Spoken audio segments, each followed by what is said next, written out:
What is the vision of Ogun State? Of Ogun State? Well,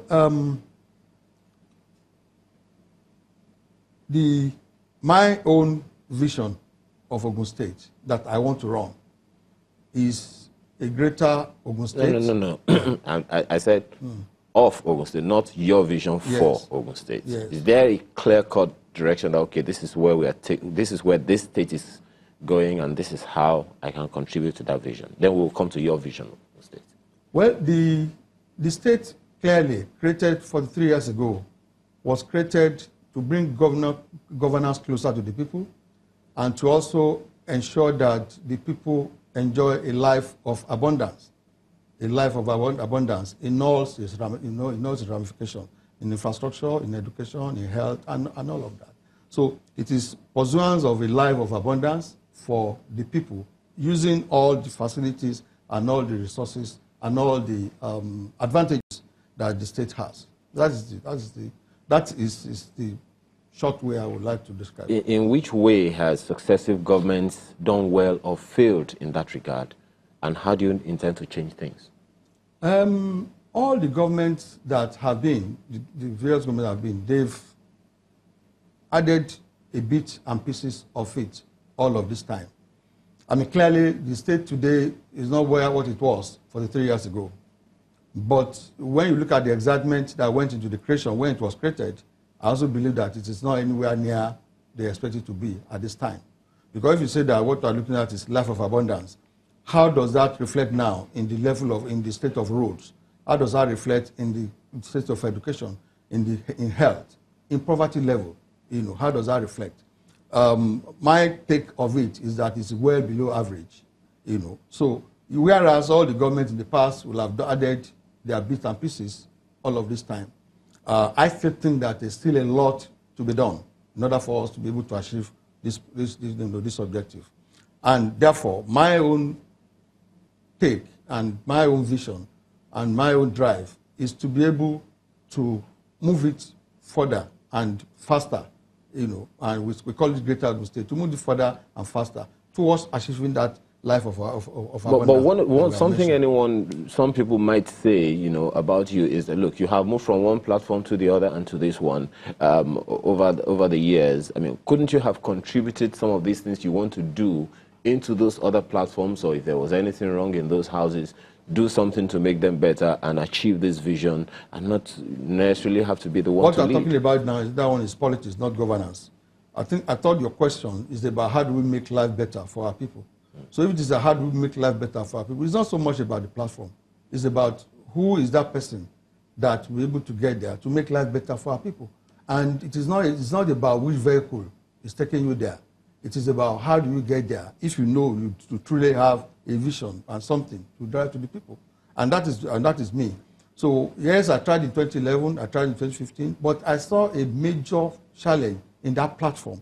And like I keep saying, I cannot say because a house is very beautiful, even when the foundation is going to collapse, the next building, I still sit down there. There's something must be wrong with me. And because I don't want to be, you know, to be in that truth, I have to look for one that I know will have the peace, give me the peace of mind to be able to take me. It is only when I get there that I can make these changes. So it is not by being, you know, by remaining in one platform, because I mean, by being there. So that's why I say yes. When you say a greater Ogun State, because I also read when you talk about the human and material resources that you can use leverage on to build on that, what specifically do you mean by you want a greater Ogun State? It is an Ogun State where we will be able to, where the people will be able to have a lot of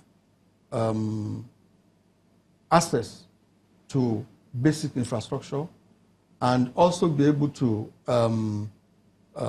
achieve their potentials, you know, in using all the resources around.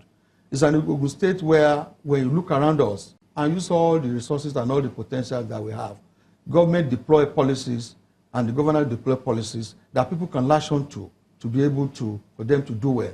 That gives the best for our youth and our children in the area of education, and also in the area of health, that employment and empowerment can be promoted.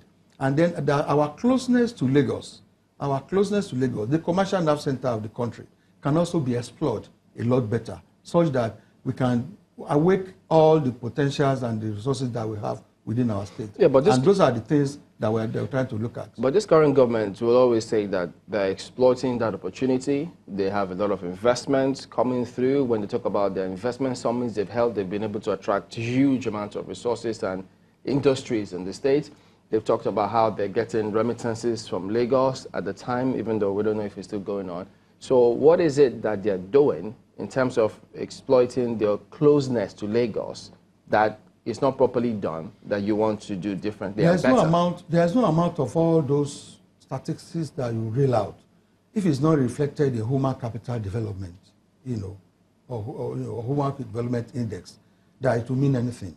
To me, I have bought a bid into the Nordic, social welfare, system that emphasizes education and health being the bedrock of development, and put a lot of investment into it, fairly lavish investment into those areas, and then also pursue free enterprise, particularly in the area of investment and all of that. But where you abandon or we have the state of education and health the way it is, and the state of rural road the way it is, there is no amount of we're getting remittance or we're doing flyovers and all of that will mean much. Because at the end of the day, governance is about creating opportunities for the people and also laying the solid foundation for the future of the people. So therefore, what I see that is lacking there is an area of education, an area of health, an area of social services. So how do you want to create these opportunities for the people? How are you going to do it? That's what I'm saying. We have 7-point agenda. The first is education. And because that is the major advantage that Ogun State has, Southwest has. That is an area that we as Southwest, we have had a head start as a people. But we've lost a number of that. In the last WAEC, Ogun State came 19th. And I don't think that is good enough for a state like Ogun. And it has to do with the infrastructure in our schools. It has to do with the morale of our teachers. It has to do with the curriculum. It has to do with a whole lot of things around our education. The curriculum? How do you change the curriculum? Can the states unilaterally change the curriculum? No, it's not changes, but you can place emphasis. I think the emphasis now is on science, technology, engineering, and mathematics. And therefore, even if they want to create model schools, we have to deliberately, maybe through scholarship award, through bursary award, deliberately encourage students and children to actually go into this area, because those are future. That is the future of the world. So, in putting all of this together, you have to find a way to see, because the world now is the world of entrepreneurship. You see students coming out of universities with a degree in medicine, with a degree in law, and all of that, and they came out and they also just pick a line that may not even be anywhere near what they have read in school. Okay, for instance, so we have to create that entrepreneurial environment. Okay, if I could be a little more specific, I know that I think I think he's the head of Ogun State Internal Revenue Generation Service. He says they're targeting 7 billion naira IGR monthly. You need funds to achieve these plans of yours, this 7-point agenda.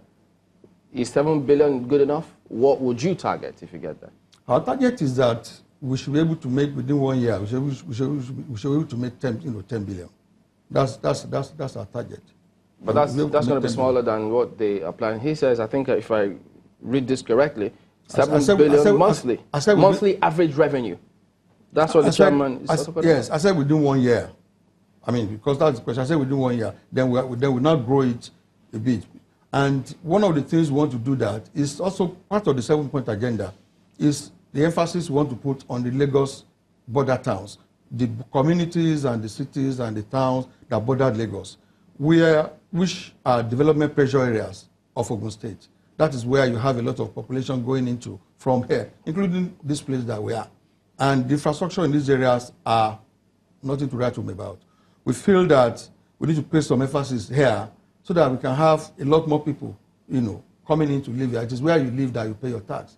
And then we also believe that when we're able to give have a minimal level, good level of infrastructure, then they will also be encouraged to pay to pay taxes. I have gone through all of those areas. There we have 8 of our local government that border Lagos. I've gone through most of those areas, particularly Ado-Dota, Ifo, and Obafemi-Owode. And I know that the infrastructure in those areas are truly dilapidated. And we feel that we pay some attention into the infrastructure there, we'll be able to encourage payment of taxes, bring a lot more people into the tax net, and improve the payment of taxes over time, so that our people can, we can actually begin to grow our economy, through there. In addition, of course, to bringing investment and other things into the state.